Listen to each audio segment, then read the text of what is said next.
Well, good afternoon. Welcome back to the channel. A couple of days after the election. It didn't go the way we wanted it, obviously, but there was some positive signs. You know, we had, in our local riding, we got rid of our NDP Member of Parliament, Taylor Bacharach, and replaced him with Ellis Ross. So that was a positive sign. The NDP lost party status, another positive sign. Jagmeet Singh lost his seat, another positive sign. The Conservative vote share went up dramatically all across the country, and in particularly in Ontario. I mean, the Ontario Conservative Party, the Conservative Party of Canada, in this last election won around 1 million more votes than Doug Ford won in the provincial election in Ontario. So yeah, lots of good signs. Obviously, a very bad sign is Pierre Poilievre losing his own riding. And I don't believe for a second that it had anything to do with the longest ballot initiative. That's just smoke and mirrors. That's a red herring. Nothing to do with it. Ridiculous, but nothing to do with it. What I want to talk about today is it is looking very much like we will be seeing a referendum on separation coming out of Alberta.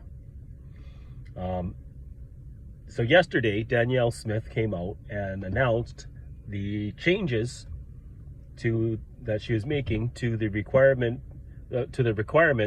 to hold a provincial referendum on constitutional matters. Previously, you had to come up with 600,000 signatures in 90 days to initiate a referendum in the province of Alberta on constitutional issues, as separation is a constitutional issue, or secession. I'm not sure what the correct term would be. Maybe you can clear that up for me, somebody in the comments. The threshold has gone from 600,000 down to 166,000. The time frame has gone from 90 days to get 600,000 to 120 days to get 166,000. Now, she said when she was rolling this out that this had nothing to do with the federal election and that this was going to be announced anyways.